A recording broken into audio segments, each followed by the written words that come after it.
প্রিয় নবম দশম শ্রেণীর শিক্ষার্থীরা, আজকের ক্লাসে আমরা তোমাদের বাংলা প্রথম পত্র বইয়ের অভাগীর স্বর্গ এই গল্পটির সকল অনুশীলনীর সবকিছু পড়ব। তো গত ক্লাসে আমরা এই গল্পটি সম্বন্ধে পড়েছিলাম।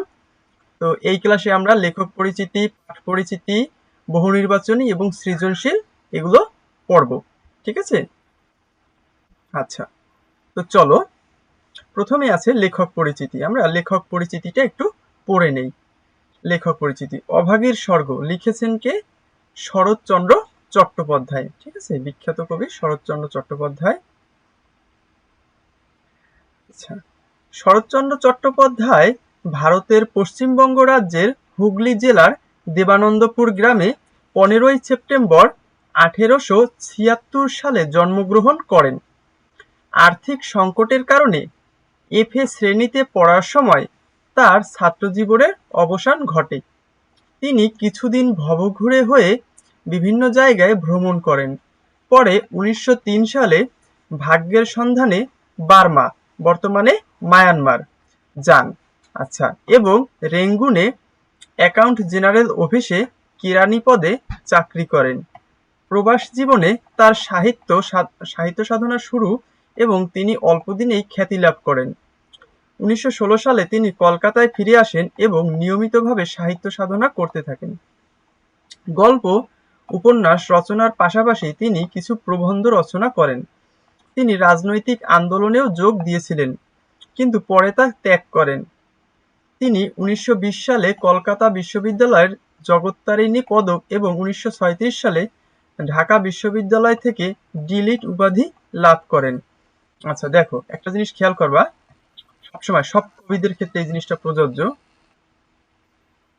আচ্ছা, একটা জিনিস সব কবিদের ক্ষেত্রে প্রযোজ্য, সেটা হচ্ছে কলকাতা বিশ্ববিদ্যালয় থেকে দেয়া হয় জগত্তারিণী পদক, আর ঢাকা বিশ্ববিদ্যালয় থেকে দেয়া হয় ডি.লিট উপাধি। ঠিক আছে, তাহলে যদি কখনো প্রশ্ন আসে যে অমুক কবি এই ডি.লিট উপাধি কোন বিশ্ববিদ্যালয় থেকে পেয়েছে, সবসময় মনে রাখবা ডি.লিট এটা ঢাকা বিশ্ববিদ্যালয় থেকে দেয়।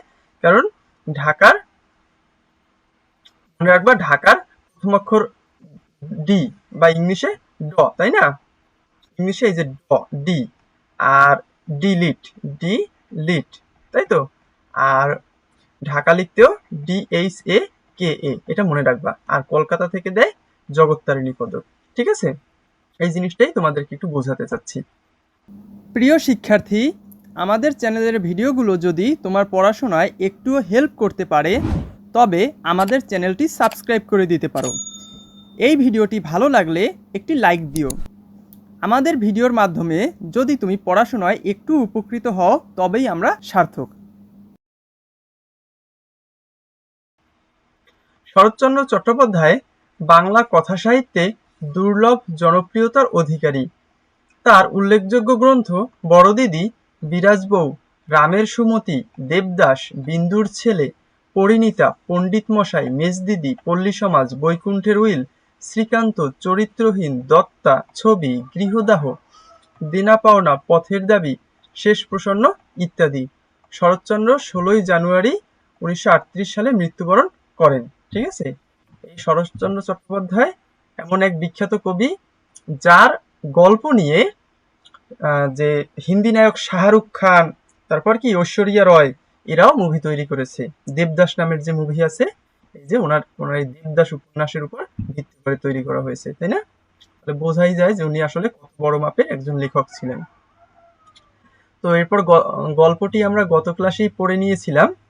তো এই ক্লাসে আমরা অনুশীলনী এবং বাকি যা আছে সেগুলো পড়বো। আচ্ছা,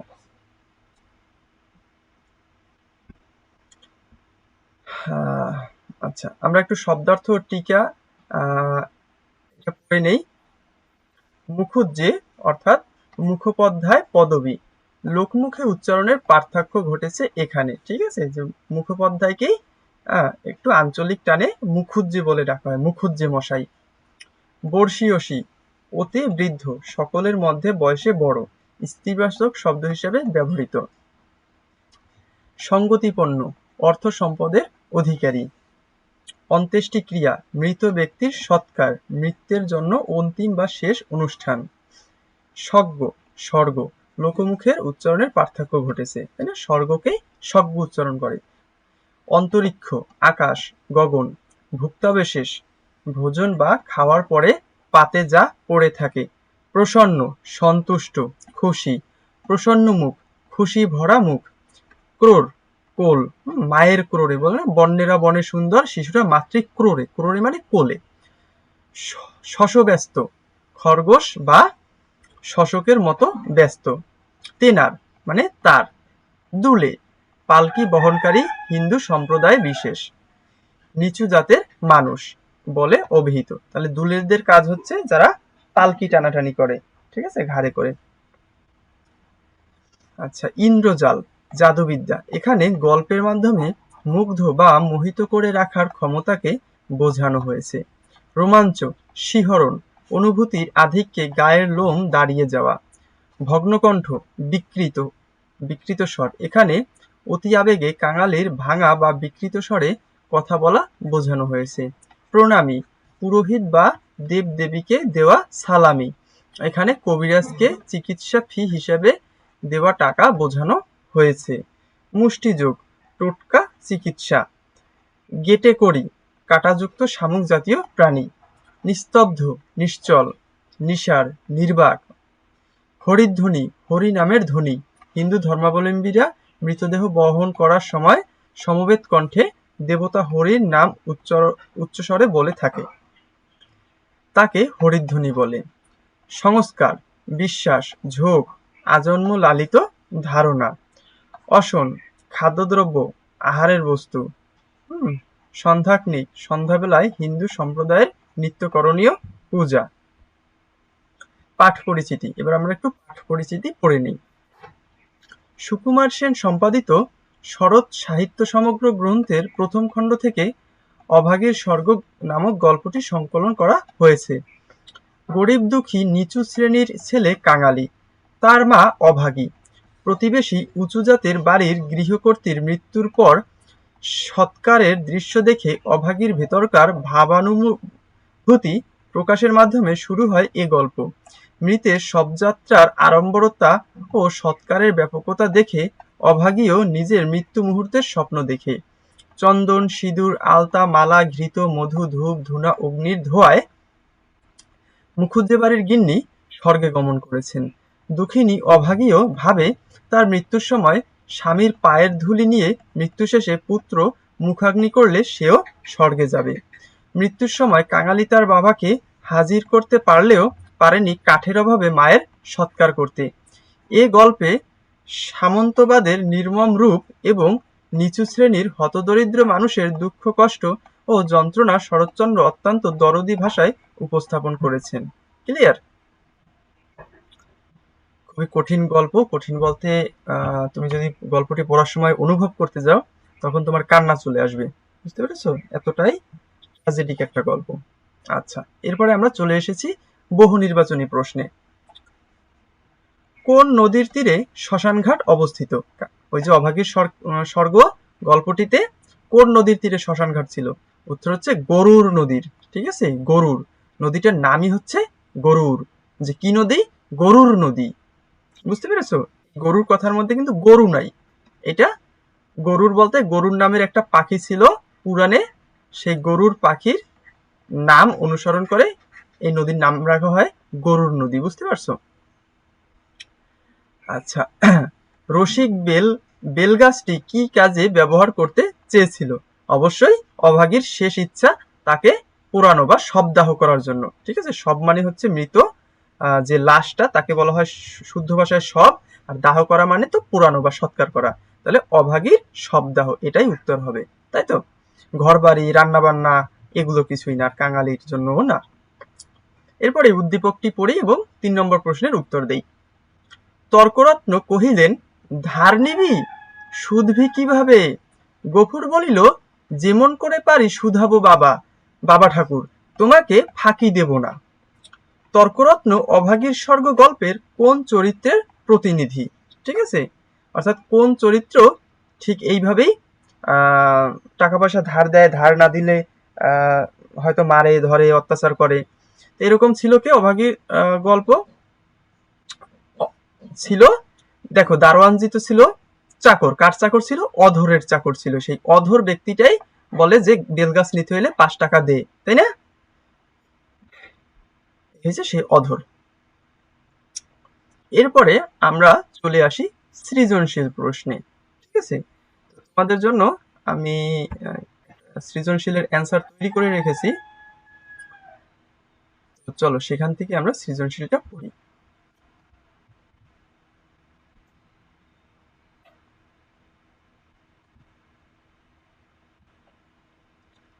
সৃজনশীল প্রশ্ন, নিচের উদ্দীপকটি পড়ো এবং প্রশ্নগুলোর উত্তর দাও। এই নিষ্ঠুর অভিযোগে গফুর যেন বাকরোধ হইয়া গেল।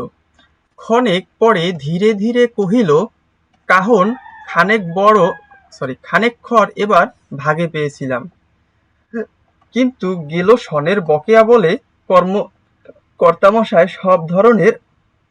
সব ধরে রাখলেন। ঠিক আছে, মানে কিছু খড় ভাগে পাইছিল, কিন্তু আগের বছরের শন জিনিসটাও খড়ের মতোই, ঠিক আছে, এরকম মানে ঘাস জাতীয়, লম্বা লম্বা ঘাস জাতীয় উদ্ভিদ। এই শন গরুকে খাওয়ানো যায়, শন দিয়ে ঘরের চালা তৈরি করা যায়। তো এই শনের বকেয়া রয়েছিল, হয়তো শনের টাকা পাবে কর্তামশাই, এই জন্য সব ধরে রাখলেন, অর্থাৎ সব খড়, যে খড় মহেশ গরুকে খাওয়াবে সেগুলো রেখে দিলেন। কেঁদে কেটে হাতে পায়ে পড়ে বললাম, বাবু মশাই, হাকিম তুমি, তোমার রাজত্ব ছেড়ে আর পালাবো কোথায়? আমাকে 10 বিচুলি না হয় দাও। 10 অর্থাৎ 10 পণ, এটা একটা সংখ্যা, এক এক পণে 80টা, আর সেরকম 10 পণ মানে মুঠি বাঁধা বিচুলি। চালে খড় নেই, বাপ বেটিতে থাকি, তাও না হয় তাল পাখার গোজা খাজা দিয়ে এই বর্ষাটা কাটিয়ে দেব, কিন্তু না খেতে পেরে আমার মহেশ যে মরে যাবে। কাঙালির বাবার নাম কি? ঠিক আছে, প্রথম প্রশ্ন, আমরা জানি কাঙালির বাবার নাম ছিল রসিক বাঘ, তাই না? এই যে উত্তরটা হচ্ছে কাঙালির বাবার নাম রসিক বাঘ। ঠিক আছে। খ নম্বর প্রশ্ন, তোর হাতের আগুন যদি পাই আমিও স্বর্গে যাব, উক্তিটি ব্যাখ্যা করো। ঠিক আছে, উক্তিটি হচ্ছে যে কাঙালির মা দেখলো কি যে মুখুজ্জের বাড়ির ঠাকুর মশাইয়ের স্ত্রীর ধুমধাম করে তার অন্ত্যেষ্টিক্রিয়া বা সব সৎকার করা হয়েছে। তো কাঙালিও মনে মনে দুঃখিত, অভাগীও মনে মনে ভাবে যে আমিও যদি আমার ছেলের হাতের আগুন পাই, বা আমাকে যদি আমার ছেলে মুখাগ্নি করে, তাহলে বোধহয় আমিও ওই দেবী মায়ের মতো স্বর্গে যাব। এরকমটাই তোমাকে ব্যাখ্যা করতে হবে, তুমি নিজের ভাষায় ব্যাখ্যা করবা। চলো এখানে যেভাবে লিখেছি সেটা তোমাকে পড়ে শোনাই। কাঙালির মা অভাগী তার গভীর ধর্মবিশ্বাস থেকে ছেলেকে এই উক্তিটি করেছেন। এ হচ্ছে এক কথার উত্তর, এক স্টেপ। এরপরে আমাদের ব্যাখ্যা করতে হবে, তাই না? মুখুজ্জে বাড়ির গৃহকর্ত্রীর মৃত্যুর পর সৎকারের দৃশ্য দেখে অভাগীর ভেতরে এক ধরনের ভাবানুভূতির সৃষ্টি হয়। মৃতের শবযাত্রার আড়ম্বরতা মানে ধুমধাম করে যে সব দেহ সৎকার করেছে, আড়ম্বরতা ও সৎকারের ব্যাপকতা দেখে অভাগী বিস্মিত হয়, ভাবে তার মৃত্যুর সময় স্বামীর পায়ের ধুলি নিয়ে মৃত্যুর পর পুত্র কাঙালি মুখাগ্নি করলে সেও স্বর্গে যাবে। ঠিক আছে, তাই অভাগী তার সেই শেষ ইচ্ছার কথাই সন্তানের কাছে বলে। উদ্দীপকে অভাগীর স্বর্গ গল্পে বর্ণিত সামন্তবাদী সমাজ চরিত্রের ইঙ্গিত রয়েছে। ক্লিয়ার? আচ্ছা, গ নম্বর গ নম্বর প্রশ্নটা পড়ে আসি। উদ্দীপকে অভাগীর স্বর্গ গল্পের যে সমাজচিত্রের ইঙ্গিত রয়েছে তা ব্যাখ্যা করো। অর্থাৎ এই যে গফুরের আর মহেশের গল্প, সেখানে অভাগীর স্বর্গ গল্পের যে সমাজ চরিত্রের ইঙ্গিত আছে। কোন সমাজ? এই যে উপর শ্রেণীর লোক সবসময় নিচু শ্রেণীর লোককে শোষণ করে, টাকা পয়সা ধার দেওয়ার অজুহাতে সবসময় তাদের সম্পত্তি লুটে খায়, জমি, ধান, খড়, বিচুলি, ঘটি বাটি সবকিছু সিস্টেমের উপর দিয়ে নিয়ে যায়। এইটাই তোমাকে ব্যাখ্যা করতে হবে। চলো যেভাবে লিখেছি দেখি। অভাগীর স্বর্গ শরৎচন্দ্র চট্টোপাধ্যায়ের অসামান্য সৃষ্টি, আমিও মানি এটা অসামান্য সৃষ্টি। এখানে অভাগী ও কাঙালির জবানিতে বর্ণভেদ প্রথা ও দারিদ্র্যের কষাঘাতে জর্জরিত মানুষের গভীর আর্তনাদ ও সমাজপতিদের নির্মম নির্যাতনের চিত্র ফুটে উঠেছে। নিচু জাতের দরিদ্র অভাগীর মৃত্যুর পর তার সৎকারের জন্য সামান্য একটু কাঠ তারা পায়নি। কাঙালি জমিদারের গোমস্তা অধর রায়ের কাছে গেলে তাকে সেখান থেকে গলা ধাক্কা দিয়ে বের করে দেওয়া হয়। অন্য সমাজপতিরাও করে তুচ্ছতাচ্ছিল্য। অন্য সমাজপতি কারা? ওই যেমন মুখুজ্জ বাড়ির যে সেই মুখুজ্জ, যার স্ত্রী মারা গিয়েছিল, তারপর যে ভট্টাচার্য মশাই, তাই না, তারা। এভাবে অভাগীর স্বর্গ গল্পে বারবার সামন্তবাদী সমাজের নির্মমতা প্রকাশ পেয়েছে।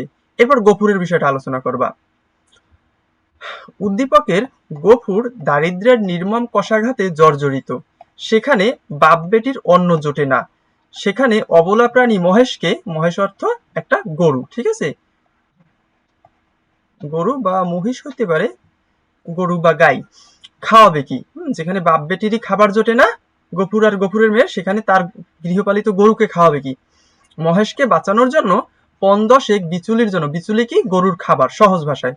বিচুলির জন্য গফুর কর্মকর্তা মশাইয়ের পায়ে পড়ে কাকুতি মিনতি করেছে। এই কর্তাবাবুদের প্রবল প্রতিপত্তি থাকা সত্ত্বেও গফুরদের কষ্টে ও বুকফাটা আহাজারিতে তাদের প্রাণ কাঁদেনি। ধনী দরিদ্রের বৈষম্য সে সমাজে সুস্পষ্ট দেয়াল তুলে দিয়েছিল, তাই তো? এই বৈষম্যপূর্ণ সমাজের চিত্র অভাগীর স্বর্গ গল্পে আরো বিস্তৃতভাবে আলোচিত হয়েছে। তাই বলা যায় সামন্তবাদের নির্মম রূপ উদ্দীপকের সাথে অভাগীর স্বর্গ গল্পের সমাজ ব্যবস্থাকে সাদৃশ্যময় করে তুলেছে, তাই না? এটা হচ্ছে সামন্তবাদের নির্মম রূপ। আচ্ছা, এই দুইটাই তোমরা ব্যাখ্যা করবা। কাঙালির সঙ্গে উদ্দীপকের গফুরের সাদৃশ্য থাকলেও কাঙালি সম্পূর্ণরূপে গফুরের প্রতিনিধিত্ব করে না। মন্তব্যটি যথার্থ নিরূপণ করো, ঠিক আছে? কাঙালির সঙ্গে গফুরের, কাঙালি আর গফুরের মধ্যে কিছুটা মিল থাকতে পারে, কিছুটা মিল, আবার কিছুটা অমিলও আছে, ঠিক আছে? সম্পূর্ণরূপে কাঙালি গফুরের প্রতিনিধিত্ব করে না, অর্থাৎ সম্পূর্ণরূপে কাঙালি গফুরের মতো না, তার অবস্থা, তাই না? কাঙালির অবস্থা কি সবটাই গফুরের মতো? দেখা যায় কাঙালির মা অভাবী, মা মারা গেছে, তার মাকে দাফন করার জন্য সে স্ট্রাগল করতেছে, তাই না? অন্যদিকে গফুর সে তার গরুর খাবারের জন্য স্ট্রাগল করতেছে। এইটাই তোমাকে বুঝাইয়ে বলতে হবে। কাঙালি ও গফুর উভয়ই শোষিত শ্রেণীর প্রতিনিধি হলেও, এই জায়গায় মিল আছে যে তারা শোষিত শ্রেণীর প্রতিনিধি, কিন্তু তা হলেও বা সেই মিল থাকলেও উভয়ের হৃদয় বেদনার মাঝে গুণগত পার্থক্য রয়েছে, তাই না? অভাগীর স্বর্গ গল্পে কাঙালি নিম্নবর্ণের হওয়ার কারণে সমাজপতিরা তার মৃত মায়ের সৎকারে কাঠ ব্যবহার করতে দেয়নি। অভাগী ছেলের হাতের আগুন পেয়ে স্বর্গে যেতে চেয়েছিল, কিন্তু তারা নিম্নবর্ণের হওয়ার কারণে কাঙালি বারবার ধর্ণা দিয়েও একটু কাঠ জোগাড় করতে পারেনি। শেষমেশ নদীর চরে অভাগীকে পুঁতে ফেলতে হয়েছে। এতে কাঙালির কিশোর হৃদয়ে কঠিন আঘাত পেয়েছে। মূল বিষয়টা হচ্ছে কাঙালি কি? কাঙালি হচ্ছে একটা বাচ্চা ছেলে, তাই না? কাঙালি হচ্ছে একটা বাচ্চা ছেলে, আরো যার কি মা সবে মাত্র মারা গিয়েছে, তাই না? মৃত্যুবরণ করেছে। কিন্তু গফুর কি? গফুর তো চলতেছে, কিন্তু গফুরের গরু না খেয়ে থাকবে, তাই তো? গরুর বা গায়ের খাবার নেই। তাহলে দুইজনের প্রেক্ষাপট অবশ্যই কিছুটা ভিন্ন। আচ্ছা, উদ্দীপকে গফুর, দরিদ্র গফুর ভাগে যেটুকু খড় পেয়েছিল কর্তামশাই গতবারের পাওনার অজুহাতে তা কেড়ে নিয়েছে। বাপ বেটি না হয় তালপাতার গোজা দিয়ে বর্ষাটা কাটিয়ে দিতে পারবে। মানে চাল তো ফুটো, চাল থেকে তো পানি পড়বে। তো এখন বাপ বেটি না হয় কিছু তালপাতা কেটে এনে ওই চালে দিয়ে, ঘরের চালায় দিয়ে বর্ষাকালটা কাটিয়ে দেবে। কিন্তু মহেশের কি হবে? তার খাবার কে দেবে? মহেশ যে না খেয়ে মরে যাবে, এই মানসিক দুর্ভাবনায় আচ্ছন্ন গফুর। দরিদ্র ও মুসলমান হওয়ার কারণেই তার প্রতি জমিদারদের এমন ব্যবহার। সে সমাজে যেন তার মতো গরিবের বাঁচবার অধিকার নেই, ঠিক আছে? বিষয়টা আসলে এখানে আমি একটু দ্বিমত পোষণ করছি। দরিদ্র ও মুসলমান হবার কারণে যেমনটা তা না। ওই সময় কি করতো, যারা হিন্দু শাসকরা ছিল ওরা সবাইকেই শাসন করতো, যারা দরিদ্র ছিল, সে হোক হিন্দু হোক মুসলমান। ঠিক যেমন অভাগীর স্বর্গ গল্পটায় দেখা যায় যে কাঙালি এবং অভাগী ওরা গরিব ছিল, দরিদ্র ছিল, কিন্তু ওদের উপরও নির্যাতন বা শোষণ চালানো হইতো। এইটাই আসলে যারা খারাপ তারা তাদের যাদের মধ্যে মনুষ্যত্ব নেই তারা আসলে মানুষকে ধর্ম দেখে করে না, তারা সবার সাথেই খারাপ ব্যবহার করে। ঠিক আছে। অভাগীর স্বর্গ গল্পে কাঙালিকে মৃত মায়ের সৎকারের জন্য কাঠ দেয়া হয়নি, দেওয়া হয়েছে গলা ধাক্কা। এমন অত্যাচার করা হয়েছে শুধু নিচু জাতের মানুষ হওয়ার অজুহাতে।